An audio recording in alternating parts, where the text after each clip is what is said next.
आजा आजा जिंद शामी आने के तले, आजा जरी वाले नीले आसमाने के तले। जय हो जय हो। आजा आजा जिंद शामी आने के तले, आजा जरी वाले नीले आसमाने के तले। जय हो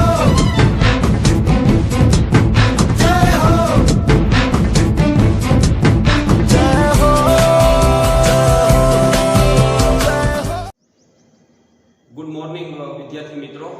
આજનો આપણો પીરિયડ છે સંસ્કૃત વિષયમાં। આજે આપણે ભણવાના છીએ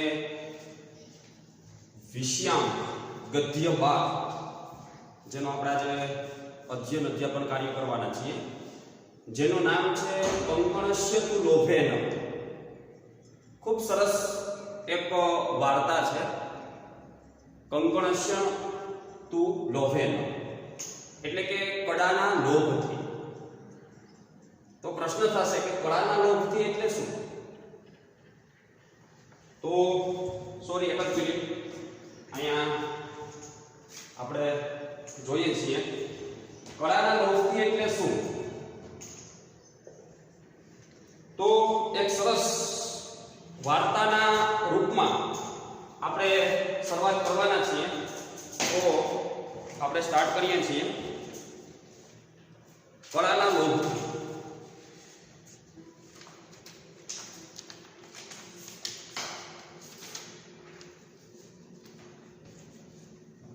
કંકણસ્ય તુ લોભેન સંસ્કૃત ભાષામાં રચાયેલી અને સંસ્કૃત સાહિત્યનું અભિન્ન અંગ બની ગયેલી પ્રાણી કથાઓ આખા વિશ્વમાં પ્રસરી છે। તેમાં વિષ્ણુ શર્મા નામના નીતિશાસ્ત્રજ્ઞ વિદ્વાનની રચના મનાતા પંચતંત્ર અને નારાયણ ભટ્ટ નામના નીતિશાસ્ત્રજ્ઞ વિદ્વાનની રચના મનાતા હિતોપદેશ નામના બે ગ્રંથોમાં સંગ્રહિત પ્રાણી કથાઓ સવિશેષ છે। આપણને ખબર છે કે સંસ્કૃતના બે પ્રાણી કથાઓના ગ્રંથ છે।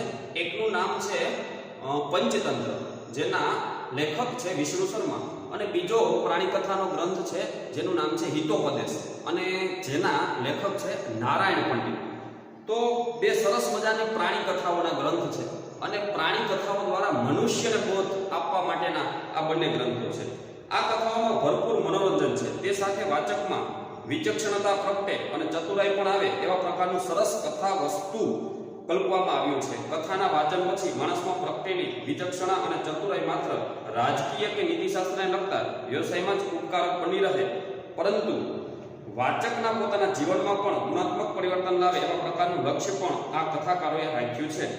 હિતોપદેશ પ્રસ્તુત પાઠનો સ્ત્રોત છે। તો કંકણસ્ય તુ લોભેન આ આખી કથા વસ્તુ છે કળાના લોભથી। આ હિતોપદેશ એટલે કે નારાયણ પંડિતનું લખેલો એક ગ્રંથ છે, જે વાર્તા ગ્રંથ છે, જેનું નામ છે હિતોપદેશ, અને તેમાંથી આ આખો પાઠ છે, આ આખું ગદ્ય છે લેવામાં આવ્યું છે। ખૂબ આઈએમપી પ્રશ્ન બને છે કે કંકણસ્ય તુ લોભેન આ આખું ગદ્ય છે એ કયા પુસ્તકમાંથી લેવામાં આવ્યું છે?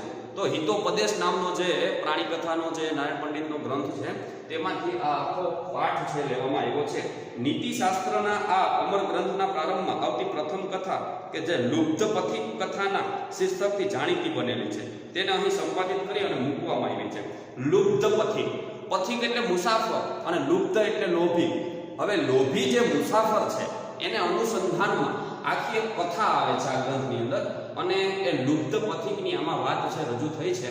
તો એ વાત છે આમાં રજૂ કરવામાં આવી છે કે જે મુસાફર છે એ કેવો હોય છે, કારણ કે લોભ્ય હોય છે અને એ એક ષડયંત્રની અંદર ફસાઈ જાય છે।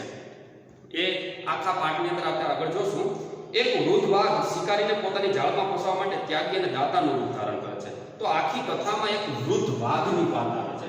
વાઘ મીન્સ કે ટાઈગર। તો આ વાઘ છે એ શિકારીને શિકાર મેળવવા માટે નવા નવા રૂપ ધારણ કરે છે। એટલે આ કંકણસ્ય તુ લોભેન આ પાઠમાં એક વૃદ્ધ વાઘ હોય છે, અને શિકારને પોતાની જાળમાં ફસાવવા માટે એ વાઘ છે એ કેવાનું રૂપ ધારણ કરે? તો કે ત્યાગી અને દાતાનું રૂપ ધારણ કરે છે। જે વાઘ હોય છે એ પોતે ત્યાગી અને દાતાનું રૂપ ધારણ કરે છે।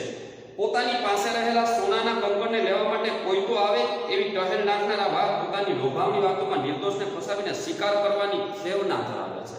કે પોતા પાસે એક સોનાનું કડું હોય છે અને એ કડું મેળવવા માટે, એ કડું બીજાને આપવા માટે એ ટહેલ કરે છે, બીજાને બોલાવે છે કે આ કડું તમે લઈ જાઓ, આ કડું મારે હવે જોતું નથી. એવી રીતના એ એક પ્રકારનું ષડયંત્ર બનાવી અને બીજાને ફસાવવા માંગે છે. તો અંતે એક જે મુસાફર હોય છે એ આ કડું લેવા માટે જાય છે અને અંતે એ વાઘના હાથમાં પકડાઈ જાય છે અને અંતે એનું મરણ થાય છે. આખી કંઈક આવી વાત છે એ આમાં રજૂ થઈ છે. તો વાઘે આખી જિંદગી પશુઓનો શિકાર કરીને પસાર કરી છે. જોકે હવે તો એની વૃદ્ધ અવસ્થા છે, પણ આખી જિંદગી એને પશુઓનો શિકાર કર્યો છે. તો હવે વૃદ્ધાવસ્થામાં શિકાર કરવાની તાકાત રહી નથી, તેથી તે કંકણનો લોભ આપીને શિકાર કરવાનું વિચારે છે. તો આખી લાઈફ તો એને શિકારમાં પસાર કરી છે, પણ હવે વૃદ્ધાવસ્થામાં એ શિકાર કરી શકતો નથી, એટલે એને બુદ્ધિ મારી છે કે એ સોનાના કડાનું બધાને લાલચ આપી અને એ હવે શિકાર કરે છે. અને આવી બુદ્ધિપૂર્વક એને આવી બુદ્ધિપૂર્વક એક ષડયંત્ર રચ્યું છે કે બધાને સોનાનું જે કડું છે એ બધાને બતાવે છે અને જે સોનાનું કડું લેવા જાય છે એને ફસાવી અને પોતે એનો શિકાર કરે છે. આવી બુદ્ધિથી એને એક પ્લાન છે, એક આઈડિયો છે, વિચાર હોય છે. એના વિચારની પૃષ્ઠભૂમિમાં માણસનું લોભીપણું છે. જાણે અજાણે અહીં એ વાત ઉપસી આવે છે કે વાઘની લોભામણી વાતોમાં કોઈ પશુ પક્ષી ફસાવવાનું નથી. ફસાવાની શક્યતા તો તે માત્ર માણસની જ છે, કેમ કે પશુઓ કરતાં માણસ વધારે લોભ પ્રવર્તે છે.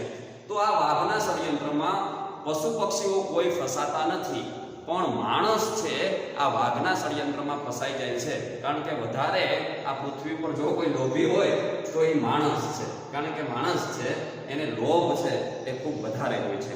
તો હવે વિદ્યાર્થી મિત્રો, આજે આપણે સરસ, આ તો આપણે ખાલી એનો આખો જે કથાનો પરિચય છે એ લીધો, પણ હવે આ લેખક પરિચય પછી હવે આપણે ભાષાંતર સહ કંકણસ્ય તુ લોભેન એટલે કળાના લોભ આખા પાઠને આપણે સમજવાનો પ્રયત્ન કરીશું. બધા વ્યવસ્થિત ધ્યાન આપજો અને વ્યવસ્થિત રીતના શબ્દ સહ વાક્ય સહ આપણે આ પાઠના ભાષાંતર સાથે આની સમજૂતી મેળવશું. આખી સ્ટોરી, આખી વાર્તા શું કહેવા માંગે છે એને આપણે વ્યવસ્થિત રીતના સમજીએ અને આખા અધ્યાપનને આપણે આપણા જીવનમાં ઉતારીએ. આપણે પણ લોભ વૃત્તિથી દૂર રહીએ, આપણે પણ કોઈ આવા ષડયંત્રમાં ન ફસાઈએ, એ બોધની સાથે હવે આપણે શરૂઆત કરીએ છીએ. કંકણસ્ય તુ લોભેન. અતિ લોભ તે પાપનું મૂળ છે. લોભ છે, લાલચ છે એ બુરી ચીજ છે. લાલચ બુરી બલા છે એવી એક સરસ મજાની કહેવત છે. પણ ઘણું બધું આપણે જો કે સાંભળ્યું છે કે આપણે કોઈ લાલચમાં આવવું ન જોઈએ. તો એ અનુસંધાનમાં આખો પાઠ, આખી વાર્તા રજૂ થઈ છે. તો આપણે હવે શબ્દ સહ એને સમજીએ. અથઃ પ્રાસાદ પૃષ્ઠે સુખો ઉપવિષ્ટનામ રાજપુત્રાણામ પુરુસ્તાતઃ પ્રસ્તાવ ક્રમેણ પંડિતો બ્રવીત ભો રાજપુત્ર શૃણોત. તો અથઃ હવે પ્રાસાદ પૃષ્ઠે, પ્રાસાદ પૃષ્ઠે મતલબ કે મહેલની છત ઉપર, તમે બોર્ડ ઉપર જોઈ શકો છો. પ્રાસાદ પૃષ્ઠે એટલે કે મહેલની છત ઉપર. પ્રાસાદ એટલે મહેલ અને પૃષ્ઠ એટલે કે છત ઉપર, એટલે કે મહેલની ઈ રાજમહેલની અગાસી ઉપર સુખો ઉપવિષ્ટ નામ રાજપુત્રાણામ એટલે કે એ રાજમહેલની અગાસી ઉપર નિરાતે બેઠેલા રાજકુમાર સમક્ષ, પુરુસ્તાતઃ એટલે કે સમક્ષ, સામે. તો શું કહેવા માંગે છે કે હવે રાજમહેલની અગાસી ઉપર નિરાતે બેઠેલા રાજકુમારો સમક્ષ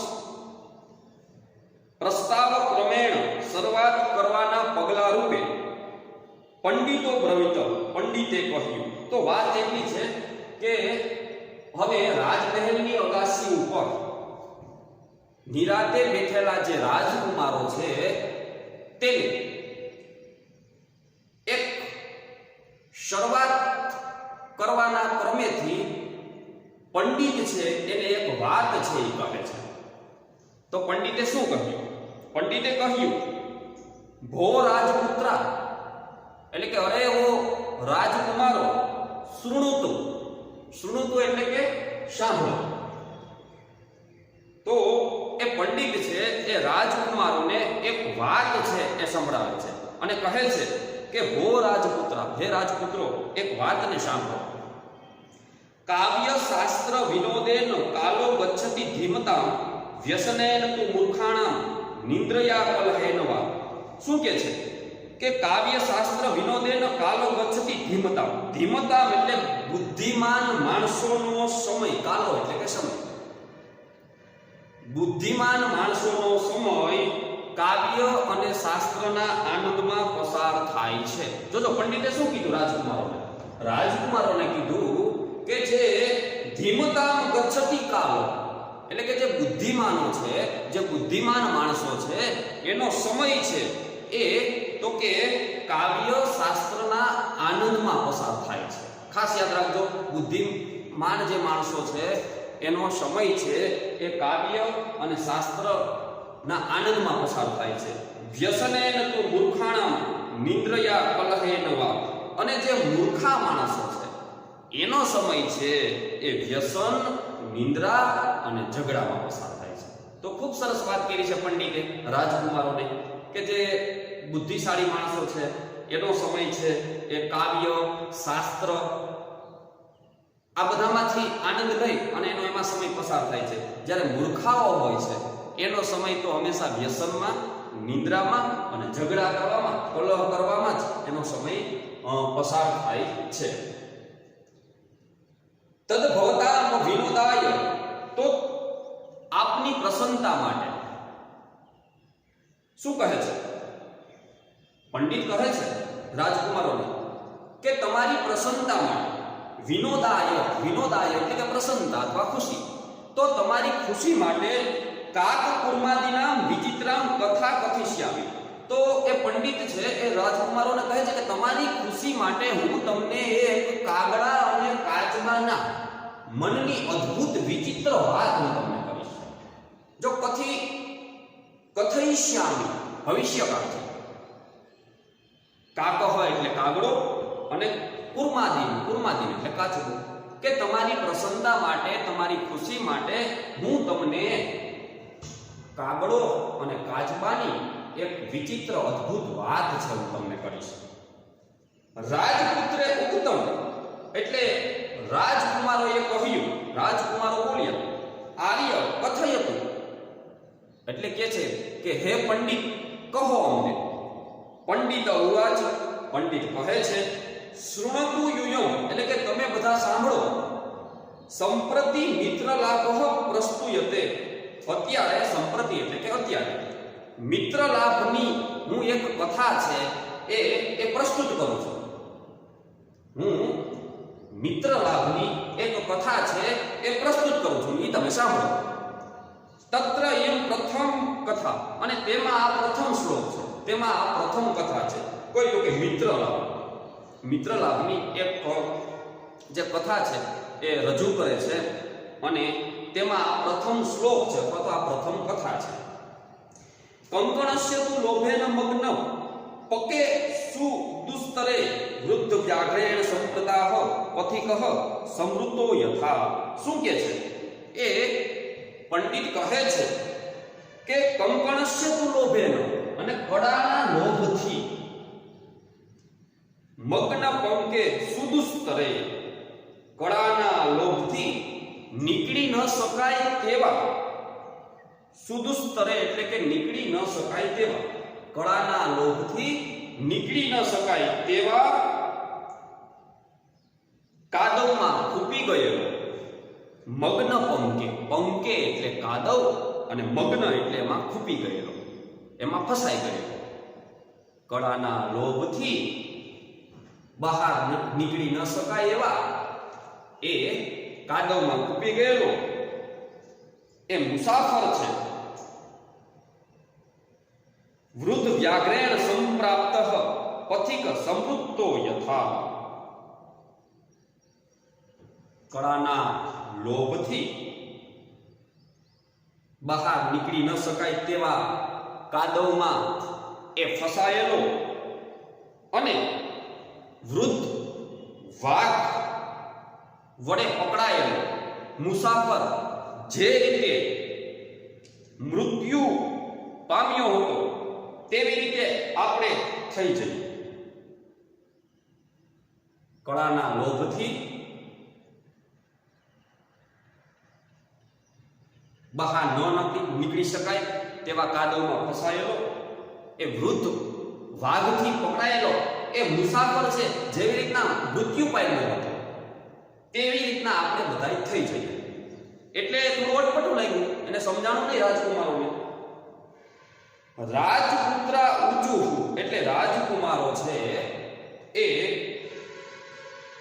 બોલ્યા કથમ હેતક, એ કેવી રીતે? રાજકુમારો કહે છે કે એ કેવી રીતે? કથમ હેતક એટલે કે એ કેવી રીતે? સો બ્રવીત, તે કહેવા લાગ્યો. કોણ? તો કે પંડિત છે એ કહેવા લાગ્યો. રાજકુમારોને પ્રશ્ન થયો કે કેવી રીતના, કઈ સમજાણું નહીં. એટલે સો બ્રવીત, તે કહેવા લાગ્યો અસ્તિ દક્ષિણા અરણ્યે એક વૃદ્ધ વ્રાઘ, એટલે કે દક્ષિણારણ્ય નામના વનમાં એક ઘરડો વૃદ્ધ વાઘ હતો. શું કહે છે? એક સરસ વાર્તા કહે છે કે દક્ષિણારણ્ય નામનું એક વન છે, એમાં એક ઘરડો વૃગ છે, ઘરડો અથવા તો વૃદ્ધ વાઘ છે. સ્નાતઃ કુશહસ્તઃ સરસ તીરે મૃતે, અને તે સ્નાન કરેલો અને હાથમાં દર્ભાવાળો એ સરોવરને કિનારે બોલતો હતો.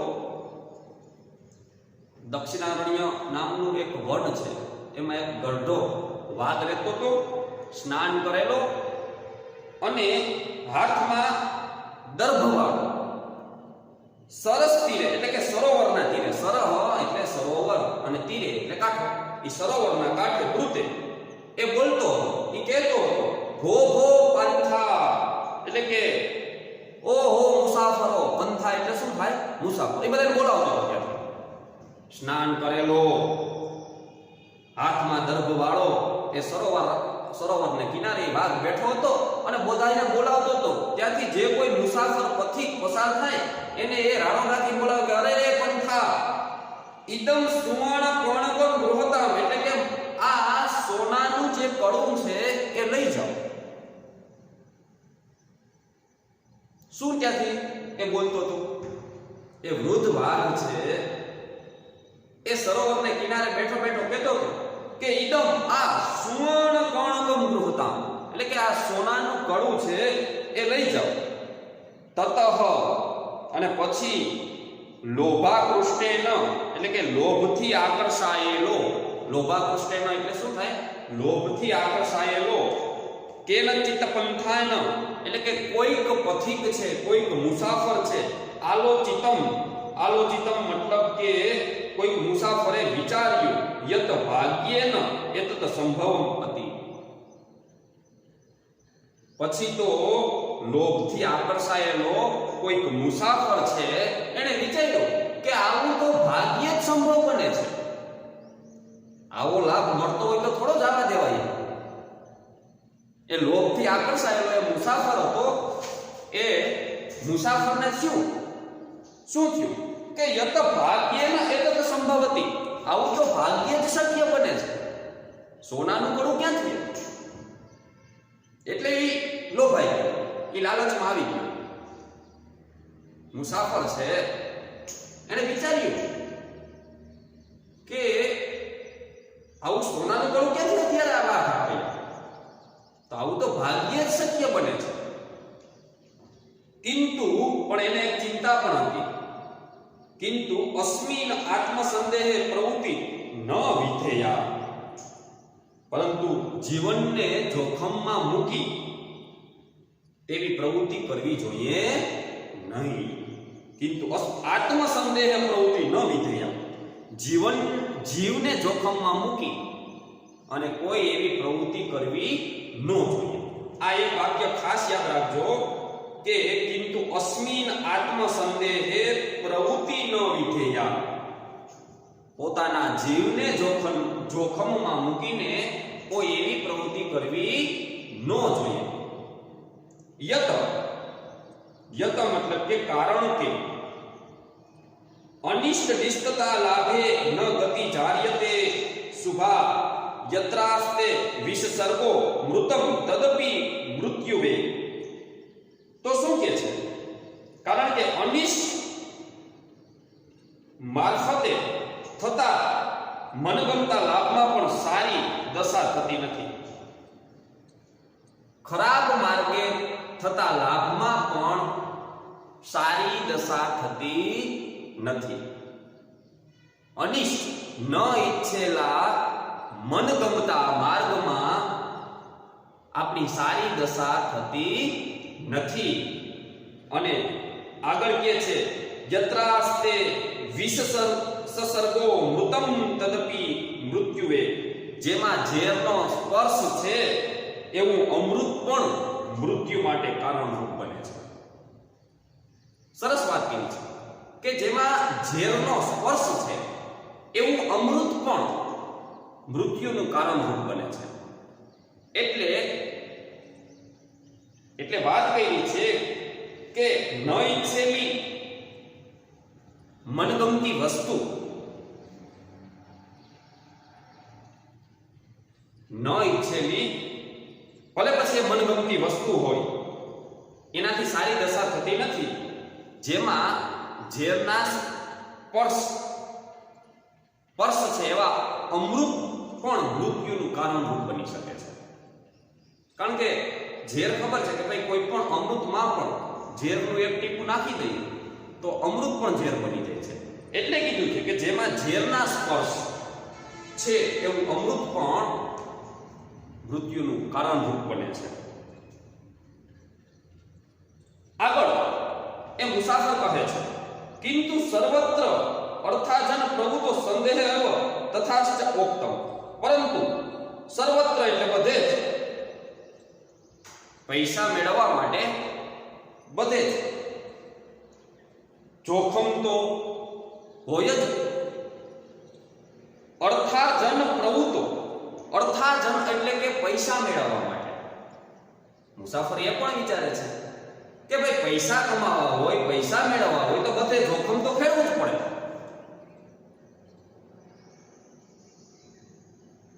પૈસા મેળવવા હોય, અર્થ એટલે કે પૈસા, જો પૈસા મેળવવા હોય તો જોખમ તો ખેડવું જ પડે. જોખમ ખેડ્યા વિના તો કઈ શક્ય નથી. કિંતુ સર્વત્ર અર્થાજન પ્રવૃત્તો સંદેહ હોય તથા સ્તોક્તમ, એટલે પરંતુ પૈસા મેળવવાની પ્રવૃત્તિમાં બધે જોખમ તો હોય જ. તેથી તો કહ્યું છે કે ન સંશયમ અનારોહ નરો ભદ્રાણી પશ્યંતિ સંશયમ પુનરારોહ યદ જીવતી પશ્યતિ. જોખમ ખેડ્યા વિના માણસ કલ્યાણ પામતો નથી. ન સંશયમ અનારોહ નરો ભદ્રાણી પશ્યંતિ, ન સંશયમ અનારોહ એટલે કે જોખમ ખેડ્યા વિના, જોખમ ખેડ્યા વિના માણસ છે ભદ્રાણી એટલે કે કલ્યાણ અથવા તો સુખ એ પામતો નથી.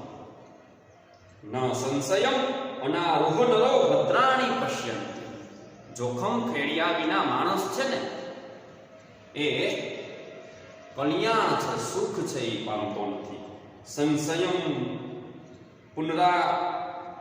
પુનરારોહ યદિ જીવતી પશ્યતે, અને જોખમ ખેડીને જો તે જીવતો રહેતો તો એ કલ્યાણને જુએ છે, અને જો જોખમ ખેડી લે અને જીવતો રહી જાય તો એ કલ્યાણને જુએ છે.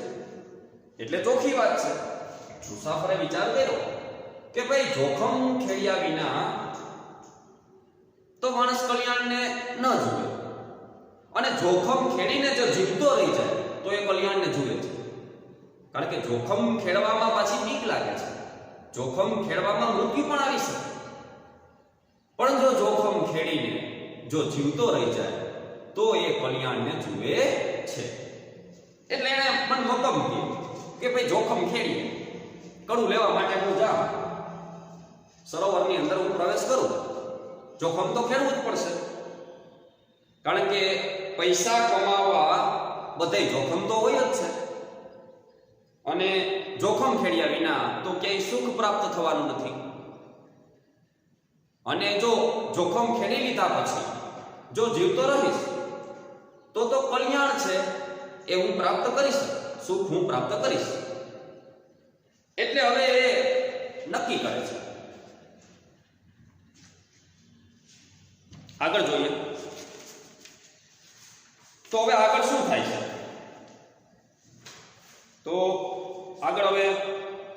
કે છે તન્ની અનિરૂપ્યામી તાવત. તો જરા ધ્યાનપૂર્વક તપાસ કરો. નિરૂપ્યામી, નિરૂપ્યામી એટલે કે તપાસ કરવું, જોવું. તો પેલા હું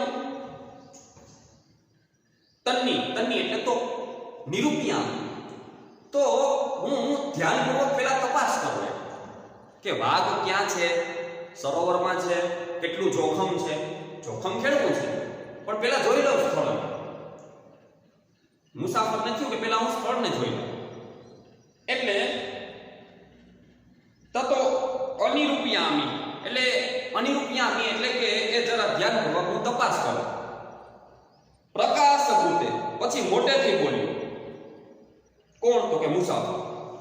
એને પેલા બધું ધ્યાનપૂર્વક તપાસ કરી અને પ્રકાશમ ભૂતે, પ્રકાશમ એટલે મોટેથી, ભૂતે એટલે કે બોલ્યો. એ મુસાફર છે એ મોટેથી બોલ્યો. ક્યાં? તો કે એમાં સરોવરની પાસે જઈને જ્યાં વાઘ છે એ બધાને ફસાવતો. અને વાઘ છે એ સરોવરમાં રહી અને બધાને કડા બતાવતો કે આ સોનાનું કડું લઈ જાઓ. ત્યાંથી કોઈ મુસાફર પસાર થાય એને તરત જ કે આ સોનાનું કડું લઈ જાઓ. અને આ મુસાફર છે એ આ લાલચમાં આવી ગયો. એટલે ત્યાં ધ્યાનપૂર્વક એ તપાસ કરી અને એ મુસાફર છે એ ત્યાં જઈને બોલ્યો. શું બોલ્યો? કુત્ર તવ કંકણમ. કુત્ર એટલે ક્યાં, તવ એટલે તારું, અને કંકણમ એટલે કે કડું. ક્યાં છે તારું કડું? મુસાફર છે એ તો જઈને ત્યાં બોલ્યો. શું બોલ્યો? કે ક્યાં છે તારું કડું?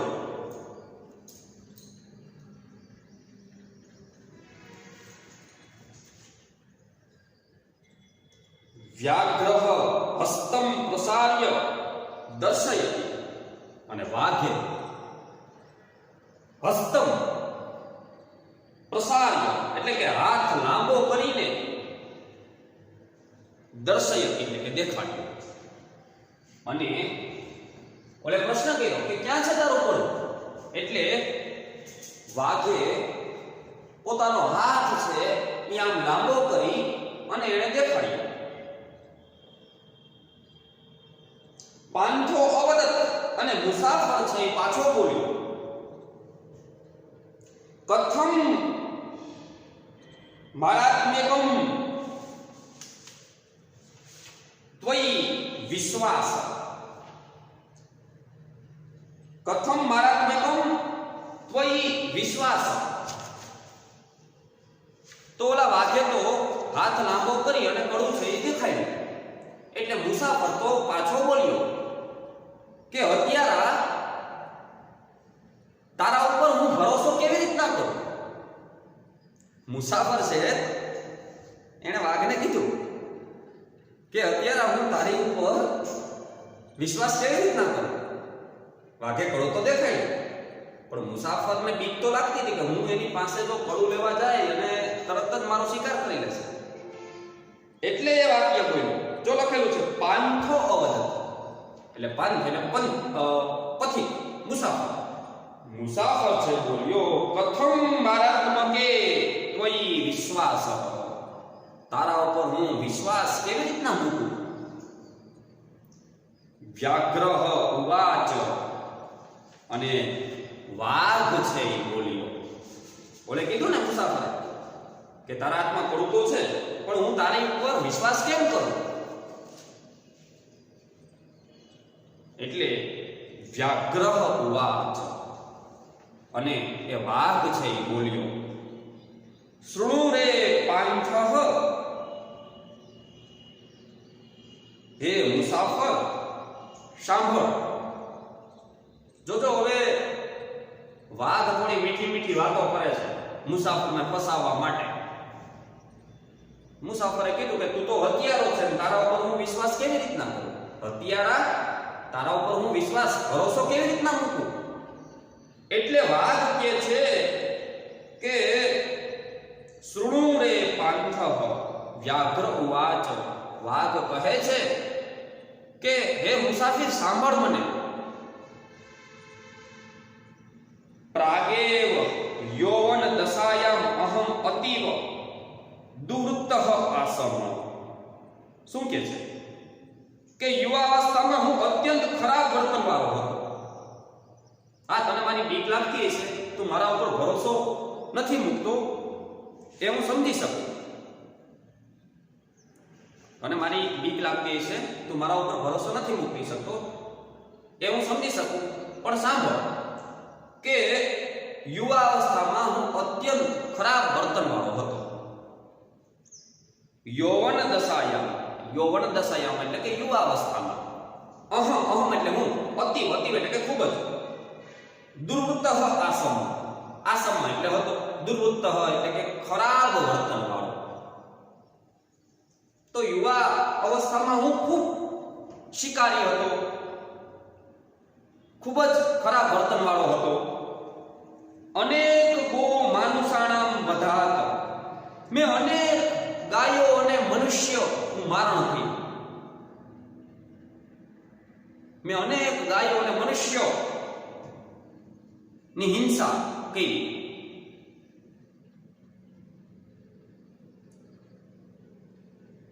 મેં અનેક પશુઓ, મનુષ્યો, ગાયો આ બધાની હિંસા કરી. મેં પુત્રાહા મૃતાહા દારાશ્ચ, મારા પુત્રો પણ મરણ પામ્યા, અને દારા એટલે કે પત્ની, મારી પત્ની પણ હવે મૃત્યુ પામી.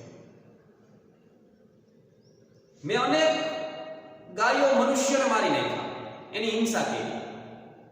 અને અંતે હું છું તો કે મારા જે પુત્રો હતા એ મરણ પામ્યા, અને હવે તો મારી પત્ની હતી એ પણ મૃત્યુ પામી.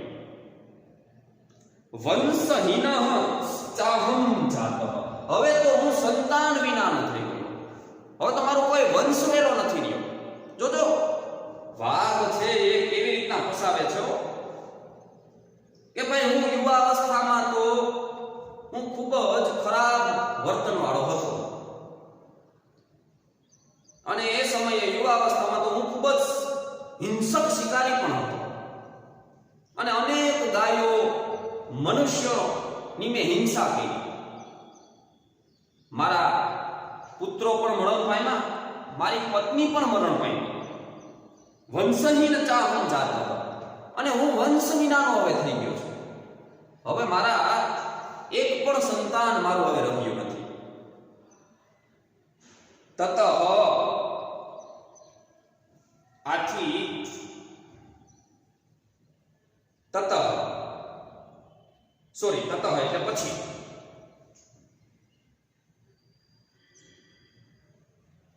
કેન ચિંતાની કર્ણ અહમ ઉપદિષ્ટ, તેથી કોઈ ધાર્મિક પુરુષે મને ઉપદેશે.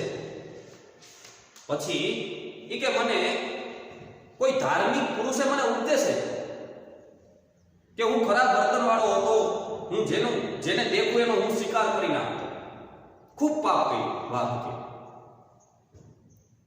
હવે તો મારા પુત્રોએ મરણ પામ્યા, મારી પત્નીએ મરણ પામી છે, અને હું સંતાન વિહોણો થઈ ગયો છું. અને પછી કોઈ મને ધાર્મિક પુરુષે મને કે ઉપદેશ આપ્યો, દાન ધર્મ ચરતું ભવાનીતિ. એ કે મને કોઈ ધાર્મિક પુરુષે મને ઉપદેશ આપ્યો કે તમે દાન ધર્મ વગેરે કરો. જો વાઘનું કે છે, વાઘને કોઈ ધાર્મિક પુરુષે ઉપદેશ આપ્યો. હવે એવું શક્ય બને કે વાઘને કોઈ ધાર્મિક પુરુષ છે, કોઈ સારો માણસ છે એને ઉપદેશ આપે? પણ હા, વાર્તામાં રજૂ થયું છે એટલે આપણે માની શકીએ. વાઘ કે છે મને ધાર્મિક પુરુષે, જે ધર્મમાં માનનાર જે પુરુષ છે એને મને ઉપદેશ આપ્યો કે હવે તમે છે ને દાન ધર્મ વગેરે કરો, બીજાને દાન કરો, ધર્મ કરો. દાન ધર્મ ચરો તદ ઉપદેશાર્થ ઇદાનીમ અહમ સ્નાનશીલઃ દાતાવૃદ્ધઃ ગલિત નખ દંતઃ ન કથમ વિશ્વાસુ ભૂમિ. તો હવે તો મને તો ઉપદેશ મળી ગયો છે કે બસ મારે તો દાન અને ધર્મ છે એ કરવાનું છે. હાલમાં તદ ઉપદેશાર્થ ઈદાનીમ એટલે કે અત્યારે હાલમાં તેના ઉપદેશને લીધે હું હંમેશા સ્નાન કરનારો, દાન કરનારો, ગઢો થયેલો, ગલિત નખ દંતઃ એટલે કે પડી ગયેલા દાંત અને નખવાળો હું ભરોસા પાત્ર કેમ ન બનું? જોજો વાઘ શું કે છે કે તેના ઉપદેશને લીધે હવે અત્યારે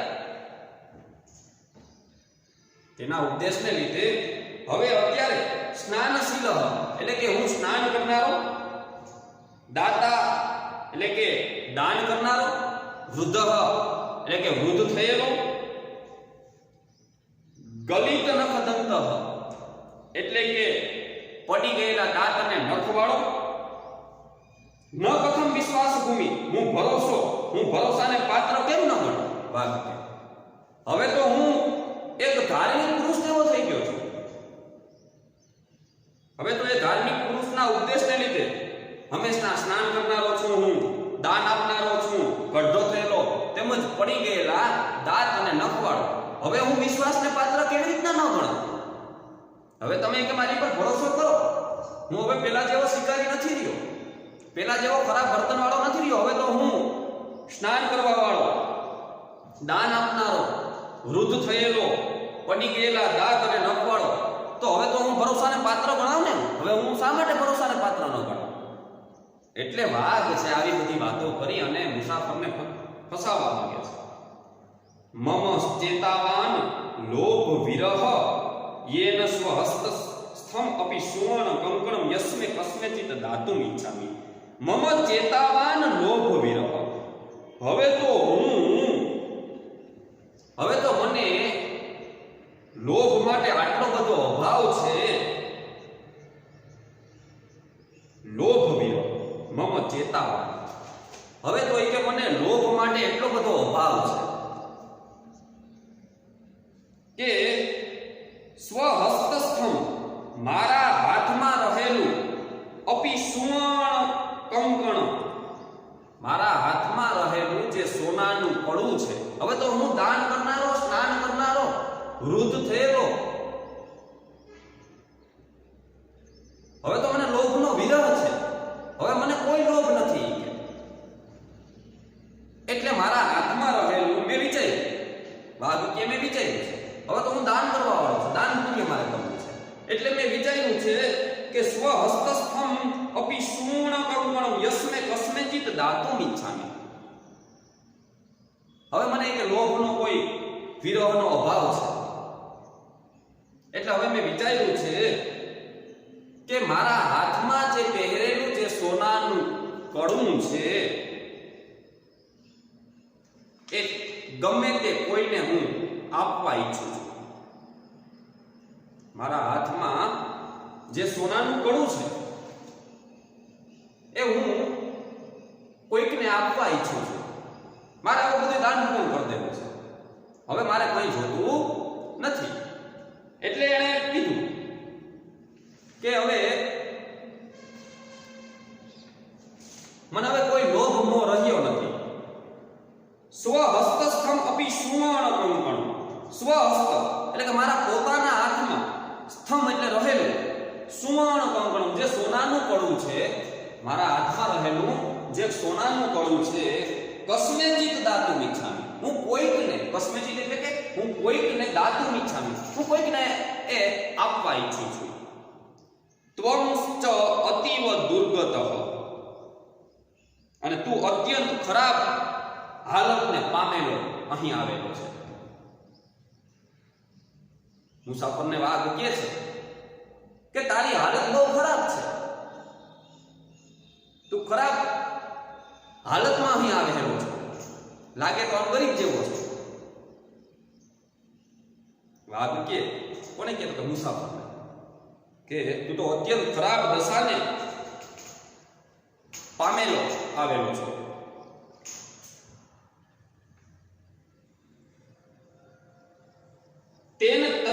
તતુભ્યમ દાતુમ સયત્ન અહમ. તો હું આ કડું છે ને, તેથી તે કડું છે તને આપવા હું પ્રયાસ કરું છું. તેમ તતુભ્યમ દાતુમ સયત્નો અહમ. તો અહમ એટલે હું, યત્નો એટલે પ્રયત્ન કરવો.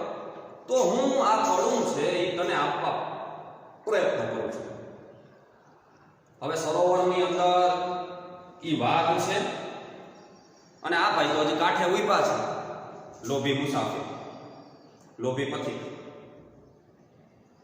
બોલો કે હવે તો મારે દાન કરવું છે અને જોવામાં તારી હાલત તો મને એવી લાગે છે તું ખૂબ જ દુઃખી છે, તું ખૂબ જ ગરીબ છે, એટલે આ મારું સોનાનું કડું છે, મારે અમે કોઈને આપી દેવું છે. એટલે આ સોનાનું કડું હું તને આપવા ઈચ્છું છું અને એ સોનાનું કડું તને આપવા માટે હું પ્રયત્ન કરું છું. તે તતુભ્યમ દાતુમ સયત્નો અહમ. તે સોનાનું કડું છે હું તને આપવા માટે હું પ્રયત્ન કરું છું. તદ અત્ર સરસી સ્નાત્વા સુવર્ણ કંકણમ ઇદમ ગૃહાણ. તો શું કહે છે તુજો વાઘ? તો અહીં સરોવરમાં સ્નાન કરીને તદ અત્ર સરસી સ્નાત્વા. તદ એટલે તો, અત્ર એટલે કે અહીં, સરસી એટલે કે સરોવરમાં, સ્નાત્વા એટલે કે સ્નાન કરી, સુવર્ણ કણકમ ઇદમ ગૃહાય. તો તું અહીં સરોવરમાં સ્નાન કરીને આ સોનાનું કડું છે એ તું લઈ જા. વાત શું કે છે કે તું અહીં સરોવરમાં સ્નાન કરી અને જે સોનાનું કડું છે એ તું લઈ જા. હવે મુસાફર વિચારમાં પડી ગયો. વાઘે તો કહી દીધું આ મારે તને આપવું છે, પરંતુ આ સરોવરની અંદર સ્નાન કરી અને પછી આ જે સોનાનું કડું છે ને તું લઈ જા, મારે તને આપી દેવું છે. તતો યા વદસો તદશ્ચ તદવચપ્રીતઃ લોભાત સ્નાતુમ સર પ્રવિષ્ટ. અને પછીથી મુસાફર શું કરે છે? પછીથી, તતો એટલે કે પછીથી, યા વદસો તદવચપ્રીતઃ, પછીથી તેના વચનો ઉપર વિશ્વાસ રાખનારો તે મુસાફર, લોભાત એટલે કે લાલચથી, સ્નાતુમ સર પ્રવિષ્ટ જેવો સરોવરમાં સ્નાન કરવા પ્રવેશ્યો તેવો જ,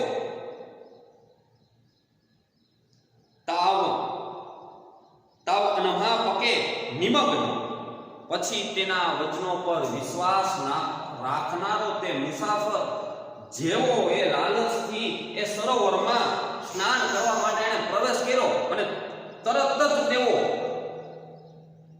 પંકે નિમગ્ન, તરત જ ઊંડા કાદવમાં એ ખૂપી, ઊંડા કાદવમાં એ ફસાઈ ગયો. શબ્દ આપેલો છે પકે નિમગ્ન. પકે એટલે કે કાદવ કીચડ અને નિમગ્ન એટલે કે એમાં ખૂપી ગયેલો. પણ કેવી રીતે? પછી તેના વચનો પર વિશ્વાસ રાખનારો એ મુસાફર છે એ લાલચથી જેવો સરોવરમાં એને જેવો પ્રવેશ કર્યો અને તરત જ એ કાદવમાં એ ખૂપી ગયો. કોણ? તો કે મુસાફર. પલાયતુમ અસક્ષમ, અને પછી એ ત્યાંથી નાસી છૂટવા માટે અસક્ષમ થયો. પછી ત્યાંથી એ નાસી શક્યો નહીં, કારણ કે કાદવમાં ખૂપી ગયો, કાદવમાં ફસાઈ ગયો, એટલે એ ત્યાંથી બહાર નીકળવા માટે, ત્યાંથી નાસી છૂટવા માટે એ અસક્ષમ થઈ ગયો. પલાયતુમ, પલાયતુમ એટલે ત્યાંથી ભાગી જવું, ત્યાંથી નાસી જવું. અસક્ષમ એટલે કે અશક્તમાન થઈ ગયો.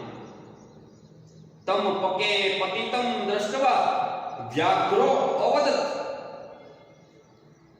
હવે શું?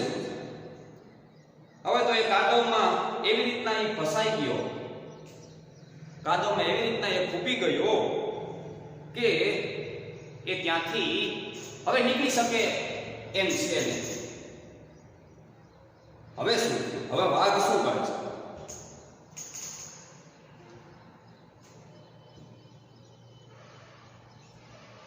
તમ પક્કે પતિતમ દ્રષ્ટવા, તેને કાદવમાં ખૂપેલો જોઈને વ્યાઘ્રો અવદત, વાઘ છે એ કહેવા લાગ્યો. તેને કાદવમાં પતિતમ, તેને કાદવમાં ખૂપેલો જોઈ અને વાઘ છે એ કહેવા લાગ્યો, અહો અરે રે મહાપકે પતિતોસ્મી, તું તો પુષ્કળ કાદવમાં પડી ગયો છે.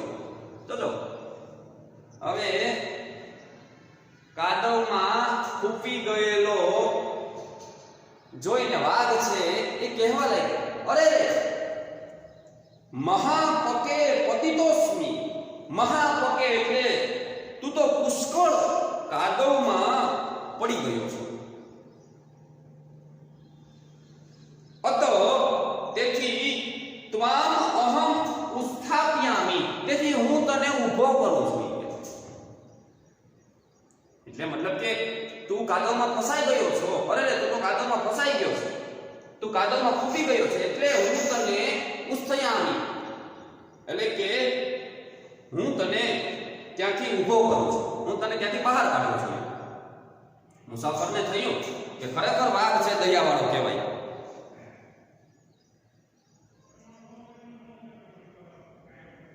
અહ મહાપકે પતિતોસ્મિ, તને હું ઈ કાદવમાંથી હું તને ઊભો કરું છું, કાદવમાંથી હું તને બહાર કાઢું છું. ઇતિ ઉક્તવા, એટલે કે એમ કહીને, ઇતિ ઉક્તવા એટલે કે એમ કહીને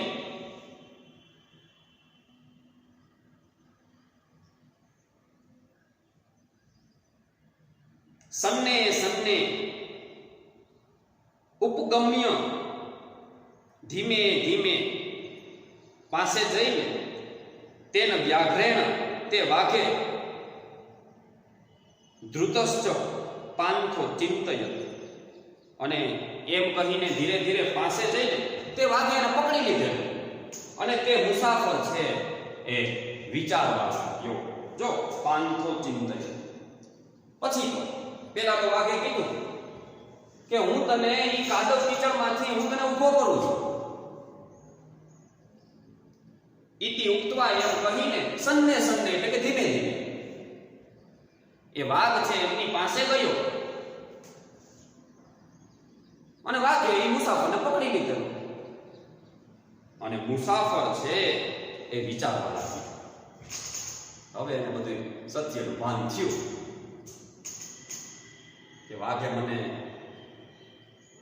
સરસ મજાના ષડયંત્રમાં ફસાવી દીધો. વાઘે પણ બુદ્ધિશાળી, એટલે મુસાફર તો હવે વિચારમાં પડી ગયો, વિચારવા લાગ્યો.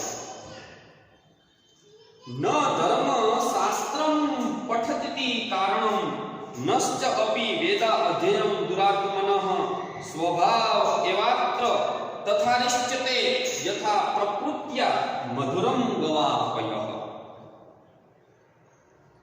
હવે આપણને એમ છે કે મુસાફર એ સરસ મજાના શ્લોક બોલતો હશે. મુસાફર છે શું કે છે? ન ધર્મશાસ્ત્રમ પઠિતી કારણ, ધર્મશાસ્ત્ર ભણે છે તે વિશ્વાસનું કારણ નથી. ધર્મશાસ્ત્ર ભણે છે તે વિશ્વાસનું કારણ નથી. આપણે આને બેઠે બેઠું યાદ રાખવાનું છે કે ધર્મશાસ્ત્ર ભણે છે તે વિશ્વાસનું કારણ નથી. નશ્ચ અપી વેદા અધ્યયનમ દુરાત્મન, અને વેદનું અધ્યયન કરે છે તે પણ વિશ્વાસનું કારણ નથી. મુસાફર કહે છે, મુસાફરે વિચાર્યું કે જે ધર્મશાસ્ત્ર ભણે છે તે વિશ્વાસનું કારણ નથી, અને જે વેદનું અધ્યયન કરે છે એ વિશ્વાસનું કારણ નથી. જો તો કેવો વિચાર કરે છે કે જે ધર્મશાસ્ત્ર ભણે છે એ વિશ્વાસનું કારણ નથી, જે વેદનું અધ્યયન કરે છે એ વિશ્વાસનું કારણ નથી. સ્વભાવ એવાત્ર તથારિષ્યતે યથા પ્રકૃત્યા મધુરમ ગવાપયઃ. મધુરમ ગવાપયઃ એટલે કે જેમ ગાયોનું દૂધ કુદરતી રીતે જ મીઠું હોય છે, જેમ ગાયોનું દૂધ કુદરતી રીતે જ મીઠું હોય છે, તેમ આ બાબતમાં દુર્જન સ્વભાવ ઉપરથી જ નક્કી થયેલા હોય છે. એટલે કહેવાનો મતલબ કે માણસનો સ્વભાવ ન બદલે, માણસ આખો બદલી જાય પણ સ્વભાવમાં, પ્રકૃતિમાં ફેરફાર ન થાય. માણસના સ્વભાવમાં બહુ ઓછો ફેરફાર થાય, બધું બદલી જાય પણ માણસનો સ્વભાવ ન બદલે. સ્વભાવ બદલતા બહુ વાર લાગે. આપણે ઘણી વખત કહેતા હોય કે ભાઈ એનો નેચર જ એવો છે. એટલે અહીંયા વાત એ કરી કે ધર્મશાસ્ત્ર ભણે છે તે વિશ્વાસનું કારણ નથી અને વેદનું અધ્યયન છે તે પણ વિશ્વાસનું કારણ નથી. જેમ ગાયોનું દૂધ મીઠું એ કુદરતી રીતે જ હોય છે, તેમ આ બાબતમાં દુર્જનોનો સ્વભાવથી જ ઉપરવટ થાય છે. આ દુર્જનોનો જે સ્વભાવ છે એ તો ઈશ્વર તરફથી જ નક્કી કરેલો હોય, એવો જ એનો સ્વભાવ છે. વાઘનો સ્વભાવ શિકાર કરવાનો છે. એ ગમે એવો વાઘ હોય, સારા વર્તનવાળો હોય કે ખરાબ વર્તનવાળો હોય, એ હિંસક વાઘ જ કહેવાય છે. છતાં પછી આપણે એનો ભરોસો કરીએ અને એની પાસે જઈએ તો આપણી ભૂલ છે. જે મુસાફર છે એ ગયો અને એને પકડી લીધો, એ એની ભૂલ છે. એ કળાની લાલચમાં આવીને ઓલે સોનાનું કડું બતાવ્યું, એને કીધું કે હવે તો હું ધર્મ કરવાવાળો થઈ ગયો, વૃદ્ધ થઈ ગયો, મારી પત્ની મૃત્યુ પામી, મારો દીકરો મૃત્યુ પામ્યો, હવે તો મને કઈ લોભ રહ્યો નથી, હવે તો મારે આ સોનાનું કડું છે આપી દેવું છે. અને એ બધું સાંભળીને મુસાફરને એવી રીતના આંટીમાં આવી ગયો. તો જે સ્વભાવ છે એ બદલે નહીં.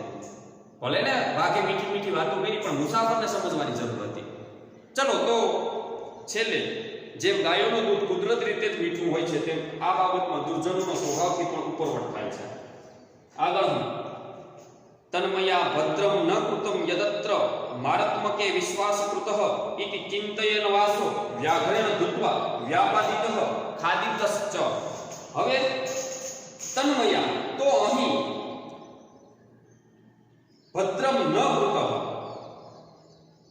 તો મેં અહીં કે આ કલ્યાણ નથી કર્યું. મુસાફર છે, હવે છેલ્લું વાક્ય બોલે છે કે મેં આ કલ્યાણ નથી કર્યું. મેં જે આ પ્રવૃત્તિ કરી ને તન્મયા ભદ્રમ ન પુત્ર યદ અત્ર મારાત્મકે વિશ્વાસકૃતઃ, હત્યારા ઉપર મારાત્મે કહો એટલે કે હત્યારા. તો અહીં હત્યારા ઉપર કે મેં વિશ્વાસ કર્યો તે આ ઠીક નથી કર્યું. તન્મયા ભદ્રમ ન કૃતમ યદત્ર મારાત્મકે વિશ્વાસકૃત, મેં આ હત્યારા ઉપર મારાત્મકે વિશ્વાસ, મેં આ હત્યારા ઉપર વિશ્વાસ કરી અને મેં આ યોગ્ય કર્યું નથી. ઇતિ આવું વિચારી જ રહેલા ચિંતયન વાસો વ્યાઘ્રેણ ધૃત્વા, આવું વિચારી રહેલા એ મુસાફરને એ વાઘે મારી નાખ્યો અને વ્યાપાદિત હોય એટલે કે મારી નાખ્યો અને ખાદિશ્ચ અને ખાઈ ગયો. હવે તો નજર સમક્ષ મોત આવી ગયું અને છેલ્લે મુસાફર કહે છે કે તો અહીં આ હત્યારા ઉપર મેં વિશ્વાસ કર્યો એ ઠીક નથી કર્યું. આવું વિચારી જ રહેલા તેને પછી તો વિચારતો હતો કે આ હત્યારા ઉપર મેં વિશ્વાસ કરીને, આ વાઘ ઉપર મેં વિશ્વાસ કરીને બહુ મોટું બહુ ખોટું કર્યું છે. અને હજી તો આમ વિચારી રહેલો હતો ત્યાં તો વાઘે એને પકડી લીધો, વાઘે એને મારી નાખ્યો અને એ ખાઈ ગયો. અને આવી રીતના કંકણસ્ય તું લોભેન, કળાના લોભથી આખી હિતોપદેશની આ વાર્તા છે મિત્ર લોભ, આખી વાત છે અહીંયા પૂરી થાય છે. અંતે એ વાઘની લાલચમાં આવી જાય છે અને એ કડું લેવા માટે જાય છે અને અંતે શું થાય છે તો કે વાઘ છે એને પકડી લીધો એને અને એને મારી નાખ્યો. એટલે અતિ લોભ તે પાપનું મૂળ છે. લોભમાં આવી, લાલચમાં આવી અને આપણે કોઈ કાર્ય કરવું જોઈએ નહીં. એવો સરસ મજાનો ભાવ રજૂ કરતું આ સરસ મજાની વાર્તા છે એ આપણે અહીંયા પૂરી કરી છે. તમે ફરીથી હજી એક વખત આ વાર્તાને વ્યવસ્થિત વાંચી લેજો, શબ્દસહ વાંચી લેજો. મારો બનતો પ્રયત્ન મેં કર્યો છે અને આખી વાર્તાને સમજવાનો મેં પ્રયત્ન કર્યો છે. અત્યાર સુધી તમે શાંતિથી આ વાર્તાને સાંભળી, શાંતિથી આ ગદ્યને કંકણસ્ય તુ લોભેન કળાના લોભથી આ વાતને તમે સાંભળી. અસ્તુ, આભાર. અહીં આપણો આજનો આ પીરિયડ છે, આ લેક્ચર છે અને આપણો આ ગદ્ય છે એ અહીં પૂરું થાય છે. ફરીથી તમે એક વખત રિવિઝન કરી લેજો અને અત્યાર સુધી તમે મને સાંભળો તે બદલ આપનો ખૂબ ખૂબ આભાર. આજે અહીંનો આ લેક્ચર આપણે અહીં પૂરો કરીએ છીએ. અસ્તુ, આભાર. Thank you very much.